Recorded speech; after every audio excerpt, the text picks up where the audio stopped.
Hello, boys. Something I can do for you? Yeah, you can shut up. Welcome to Watch Mojo, and today we're discussing the most notorious slayings in the history of organized crime. So are these cases devastating to the Mafia? Giuseppe Morello. Even bosses and dons aren't immune to being cut down at the heights of their power. Giuseppe Morello was one of the earliest mob bosses, having founded a New York gang that eventually grew into what's now known as the Genovese crime family. Morello chose relatives and people he knew from Sicily, Corleone, for the top ranks of his family. It would be the Castellano War that ended Morello's life as a gangster in 1930, during which he served as an advisor or consigliere to Genovese boss Giuseppe Masia. Morello was working with an associate by the name of Joe Periano when he was gunned down. The hitman inside opened fire, unleashing a hail of bullets. Some sources claim that Charles Lucky Luciano was responsible, while others claim it was a soldier from Chicago. Charles Joe. Don't stick your nose where it doesn't belong. Charles Joe learned this lesson the hard way on August 18, 1954, when he was slain by gunmen loyal to Chicago's Joey Glimko. This is a lot of work. Yeah, you ever think of using candy? What? Candy. Joe wasn't an enforcer or known tough guy, preferring instead to work with extortion and blackmail rackets. Still, his success on this front didn't make Joe immune to making enemies, such as when this mob associate accidentally became involved in a mob-backed construction argument. Glimko's people were going back and forth with a contractor tasked with building a new Howard Johnson's restaurant. Charles Joe just got caught in the proverbial crossfire. William Bentvena. Things should have been looking up for William Bentvena after he was released from a prison sentence in 1970. Give us a drink. Get them all a drink here. Organized crime does reward those who keep quiet and don't rat after all. Yet it was during a welcome home party for Bentvena where this drug smuggler said the wrong thing to the wrong guy. He was terrific. He was the best. And he made a lot of money, too. Salud, Tommy. No more shines, Billy. What? I said no more shine. A joke about shining shoes delivered by Bentvena to the hot-headed Tommy DeSimone proved to be the former's undoing. Sorry, Tommy gets a little loaded. He doesn't mean any disrespect. You don't mean any disrespect, Henry. Are you nuts? DeSimone and some associates beat Bentvena to death and reportedly buried him at a friend's local dog kennel. This was an unsanctioned hit, and DeSimone eventually disappeared, with some seeing the Bentvena slaying as the cause.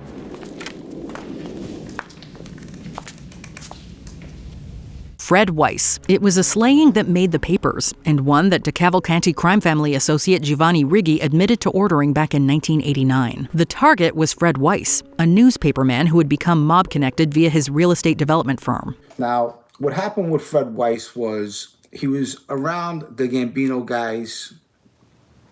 Someone had him underneath their arm. Weiss's firm was allegedly dumping medical waste illegally, and they were soon caught by authorities. The DeCavalcanti family hit was reportedly a favor to Gambino boss John Gotti, who felt that Weiss was going to cooperate with the police. John Gotti wants this guy dead. They want to make sure that they get this correct. 2 gunmen shot Weiss outside of his girlfriend's condo on Staten Island, silencing Fred Weiss for good. Alan Dorfman. Our lives can lead us down some strange roads. Alan Dorfman was a World War II veteran who was present at the Battle of Iwo Jima. However, he was also a notorious associate to both the mob and Teamster president Jimmy Hoffa. Dorfman worked within the realms of organized labor and was convicted of embezzling funds from pension members.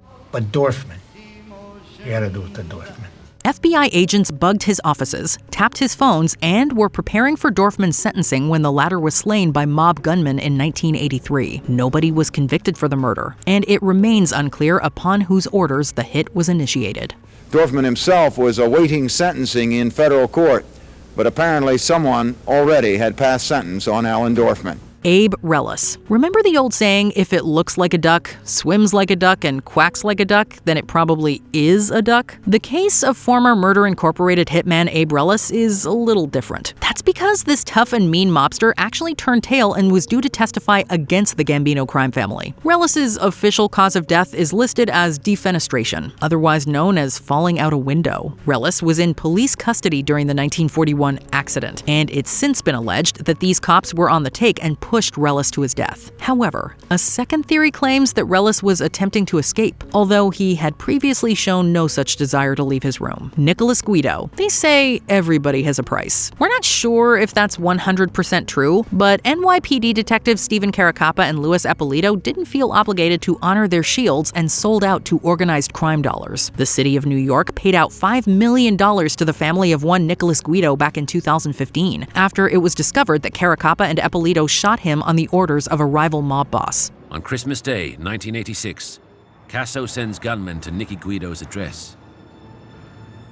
They find Guido outside, talking with his uncle in a car parked near his house. The hit took place back in 1986, with one glaringly tragic caveat. They shot the wrong Nicholas Guido. According to Casso, even though the wrong Guido had been killed, Eppolito and Caracappa were rewarded for their help. This was an innocent man who happened to share a name with the target that Caracappa and Eppolito uncovered, utilizing their police database. The mob cop's case remains the most shocking example of police corruption in New York City's history. Haime Weiss. It's the sort of ripped from the headlines situation that's been dramatized over the course of countless gangster pictures and television shows. Same dough we paid for knocking off Haime Weiss, okay?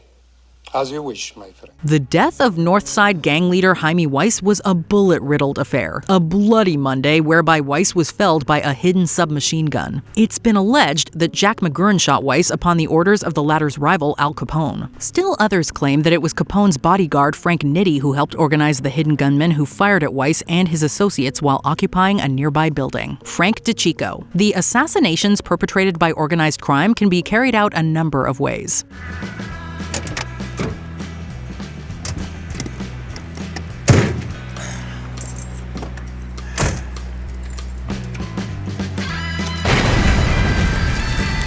Car bombings tend to be common, particularly when it comes to crime families operating in Sicily. It was this method of hit that in 1986 finally felled Frank DeCicco, a feared underboss for the Gambino crime family. DeCicco was one of the men that helped carry out the infamous hit on Paul Castellano, but this brazen killing didn't make the man invincible. It became a fireball after soldiers on orders of the Lucchese crime family planted a device and waited for it to do its fatal work. Samuel Mad Sam Di Stefano. The bloody legacy of Mad Sam Di Stefano is one of the most disturbing from the world of old-school Chicago crime. This was a man that seemed to enjoy his work just a little too much, earning a reputation for torture, mental instability, and even devil worship. Di Stefano would eventually become known for these bouts of crazed and violent behavior, on the streets, at home, and even in the courtroom. This recklessness earned Di Stefano a death sentence in 1973, a shotgun assassination that was allegedly carried out by either Fat Freddie Sarno from Boston's Winter Hill Gang or Di Stefano's own associate Tony Spalatro. The M&M murders. There have been a number of infamous mob hits that received the dramatization treatment on the silver screen. The M&M murders were one such hit, a gruesome scene that was showcased in director Martin Scorsese's 1995 classic Casino. Don't make me have to do this, please, come on. The incident in question occurred in 1962 and was perpetrated by two of the Mafia's most easily angered associates. Tony Spalatro and Mad Sam Di Stefano eradicated two burglars, James Miraglia and William McCarthy, in truly gruesome fashion. They sought out McCarthy on the first night, torturing him to the point where he then gave up his partner Miraglia. Spalatro and Di Stefano then proceeded to finish the job.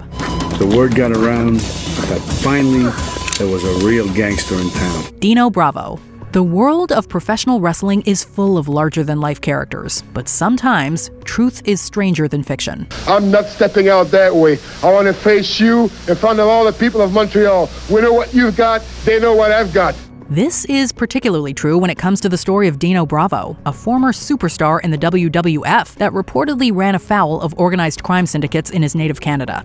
Moi, je pense qu'il a peut-être été naïf et souvent l'argent fait faire des choses. Bravo, who was born Adolfo Bresciano in 1948, was allegedly involved with smuggling cigarettes alongside his professional wrestling duties. The athlete situation was dramatized on the docuseries Dark Side of the Ring, where it was revealed that Bravo possessed some real reservations about his dangerous side hustle. When Dino was at the end of his days, that he may have done something that he wasn't supposed to. A lot of rumors run. And he must have realized at one point, you're screwed.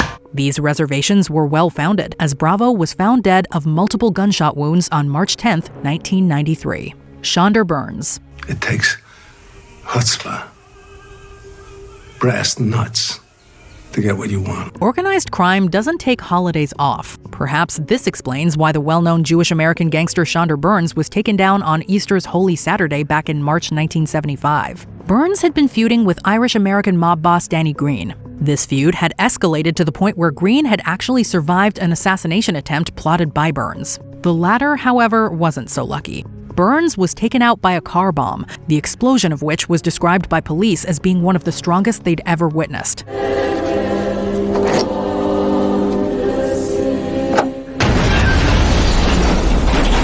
This was the result of the bomb being composed of C4, a deadly military-grade explosive. Philip the Chicken Man Testa. Philip Testa's moniker of the Chicken Man may sound silly, but there was nothing humorous about the manner in which he met his demise. The Chicken Man, known by this name due to his day job working with poultry, was allegedly whacked by members within his own circle. Testa was walking into his Philadelphia home when a homemade device known as a nail bomb went off. This is an explosive that shoots off deadly nail shrapnel into its target. Testa died on his front porch, but his killers would soon see retaliation for their crimes. Underboss Peter Casella was exiled, while Capo Frank Narducci Sr. was shot down for his involvement in the Chicken Man hit. Irving Puggy Feinstein. Don't get too big for your britches. Irving Puggy Feinstein learned this the hard way when he ran afoul of the mob back in the late 1930s. Feinstein's low-level gambling and racketeering operations allegedly hid desires for future expansion. This ambition did not sit well with others in the organization. A hit was put on Puggy, and the sentence was carried out by the infamous enforcement outfit Murder Incorporated. Harry Strauss, Abe Reis, and Martin Goldstein did the deed with an ice pick. But Puggy wasn't going down without a fight. The mobster fought tooth and nail with his attackers, literally taking a bite out of Strauss during the hit. The Murder Incorporated boys were issued scores of contracts by the syndicate, and the business at hand was executed with neatness and finesse. Feinstein's burned body would later be found abandoned in a vacant lot. The Big Tuna murders. He skirted. He got him there. He fooled the government. He had a charmed life. He was always able to win out. Operation Family Secrets was an FBI investigation that uncovered the details of numerous murders that took place within the world of Chicago organized crime. A number of these deaths were the brazen but foolish burglars who decided to rob the home of crime boss Tony Big Tuna Accardo. This inside job was performed by associates within the mob, and it didn't take long for Accardo to connect the dots. Soon, everyone involved with the burglary was found slain in gruesome fashion. When Accardo found out about it, one FBI source told me that his informant said the old man, he had never seen the old man so angry. Then, a number of hired assassins were also whacked in order to keep things quiet. As for Accardo, he died of natural health complications at the age of 86. The Blackfriars Massacre. The world of organized crime in Boston, Massachusetts has its own laundry list of infamous murders and hits. One such incident took place at the Blackfriars pub back in June of 1978. The downtown Boston spot was closed, but a number of men known to police, as well as a local news reporter, were playing backgammon in the pub's basement. Their bodies would later be found by authorities, slain gangland style, while money and narcotics were found at the scene. The Blackfriars Massacre remains unsolved, with some theories pointing to both the Patriarcha crime family and the notorious Winter Hill gang as potential suspects. Put him in the trunk. Danny Green. Danny Green's legend was born in this era. Known as the Irishman, his colorful career included a rocky stint heading the local longshoremen's union. We mentioned earlier how Danny Green narrowly avoided an assassination attempt by his rival, Shander Burns. Well, this wasn't the only time the Irish-American mob boss had cheated death. In fact, Green had become pretty good at avoiding nearly every attempt on his life, of which there were more than a few. His lucky streak finally ended, however, on October 6, 1977. He was a mobster, he's a thief. You name it, he was. Green was leaving an otherwise innocuous dentist appointment, not knowing that his phone had been tapped. He was killed by a car bomb, but it wasn't his car that blew up. Instead, hitman Ray Ferrito had planted a bomb in the car next to Green's. The boss would be found dead at the scene. The mob wanted him dead. Ferrito decided to tell all. And with Ferrito naming names, some of those names wanted deals and protection. Dutch Schultz. They send you. Word to the wise, if even the organization tells you not to do something, don't do it. The infamous mobster Dutch Schultz did not listen when his request to assassinate New York prosecutor Thomas Dewey was denied. Instead, he tried to go ahead with his plan and paid the price. A hit was put out on Schultz, and by all accounts, it got messy. But although Luciano has no intention of allowing Schultz to kill Dewey, he realizes that his former stablemate is too hot-headed to brush off. Hitmen from Murder, Inc. tried to take out Schultz and his associates at the Palace Chop House on October 23, 1935. It was a bullet-riddled affair, with the assassins getting away, while all of Schultz's gang received grave injuries. They would be taken to a local hospital, but all of them, including Schultz, eventually died from their wounds.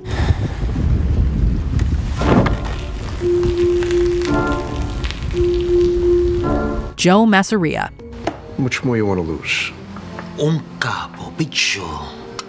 One boss. You may not be aware of the name Joe Masaria, unless you're a mob historian, of course. However, most everyone has probably heard of the man responsible for Masaria's murder, Lucky Luciano. Luciano was actually a lieutenant of Masaria's, while the latter was operating as a boss in the Genovese crime family. The hit took place at an Italian restaurant, the Nuova Villa Tamaro, where Masaria was shot repeatedly. Joe, this ain't number 16.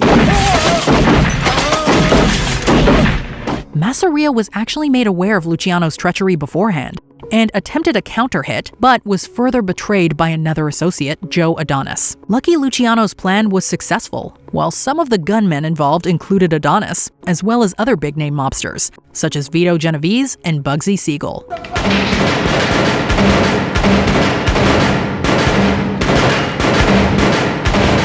Sam Giancana. The only name you needed to know. And when Sam took the reins, all hell broke loose all over the world. Over the years, this Chicago mobster has been linked to CIA efforts to assassinate Fidel Castro during the Kennedy presidency. At the time of his death, Momo was 67 years old and known for his gambling and refusal to spread the wealth. Giancana's greatest strength was not his violent nature, but his gift for making money. It was Giancana who struck fear into the electricians' union so that every slot machine in Chicago paid the mob. In 1974, he even relocated to Cuernavaca, Mexico to avoid legal hassles. Large payments were certainly made to powerful men in Mexico City to protect him, to provide sanctuary. But a life of crime caught up to Giancana on June 19, 1975, as he was gunned down while cooking sausage and peppers. Aside from those responsible, nobody knows who killed Sam the Cigar, and conspiracy theories persist.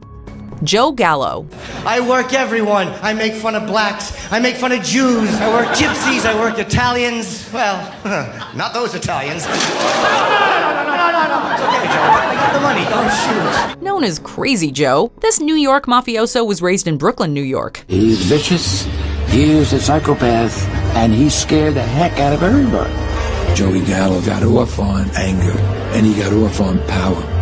During the 50s, he joined the Profaci crime family, working as a hitman and extortionist. But eventually, Joey started a war with the gang and kidnapped Joe Profaci's brother-in-law, Joseph Magliacco. The boys look like we're going uptown. Yes, sir. Hey, here we go. We're in business. Tomorrow is here. That is not something a crime lord forgets. On April 7th, 1972, Crazy Joe celebrated his 43rd birthday in Manhattan. Later that night, Gallo was ambushed and shot at Umberto's Clam House, and later died at Beekman Downtown Hospital. Anthony Spalatro. How did Nicky collect? Every week, I dispose of. Don't ask. This Chicago gangster was the inspiration for Joe Pesci's character in the 1995 film Casino. And if you're familiar with the Martin Scorsese classic, then you know that Anthony Spalatro suffers a horrific fate. In 1963, the Ant was officially a made man, and in 1976, he established the Hole in the Wall gang. Spalatro eventually became suspected of skimming allegations at the mob's Las Vegas operations. He swiftly disappeared in 1986 and was later found buried with his brother Michael. 9 days later, a farmer found the grave. DNA from the crime scene helped build the case 21 years later. Police suspected Spalatro may have been involved in almost 24 murders. Jack McGurn. Maybe I'm wrong to butt in like this, but the last couple of months I've been doing a little checking up on Moran. Born Vincenzo Gibaldi, this man ultimately settled in Chicago and began boxing as a teenager. Think you can handle a kid?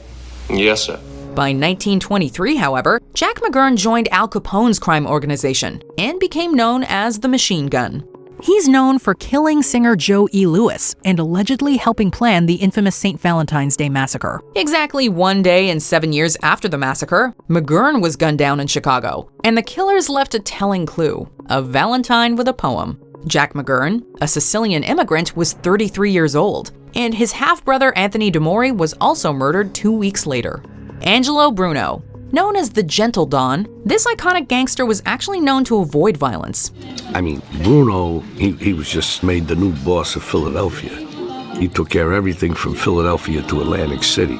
For 20 years, Bruno headed the Philadelphia Mafia, but he began making enemies within the organization because of his greed. London is going to be the Las Vegas of Europe. We need someone to front and someone to muscle for us. On March 21st, 1980, his own underboss, Antonio Caponigro, allegedly had the docile Don killed outside his home on a South Philadelphia street. This did not go over well with the Commission, the Mafia's ruling body, which had not given their okay for the hit. As a result, Bruno's death was immediately avenged, as Caponigro was murdered for ordering his own boss's murder. I know. No, you don't know.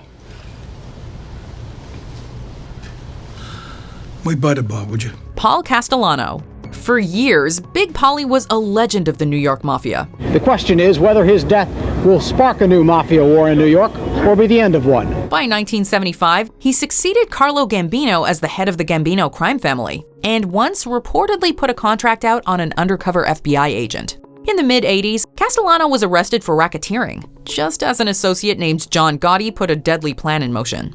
We're hitting Paul.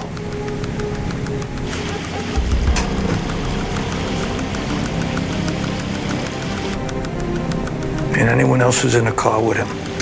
On the evening of December 16, 1985, Castellano and his underboss Thomas Bellotti were both gunned down outside Manhattan's Spark Steakhouse, a brazen act that announced a changing of the guard. I gotta be loyal. Without that, we crumble. Tell that to Paul Castellano. Carmine Galante. Carmine Galante. He was head of the Bonanno crime family. Known as the Cigar, he was widely feared for his cruelty. Born in Harlem to Sicilian immigrants, this man became involved with organized crime before his teenage years. In the 40s, Carmine Galante worked as a hitman and later teamed up with Joseph Bonanno, leader of the Bonanno crime family.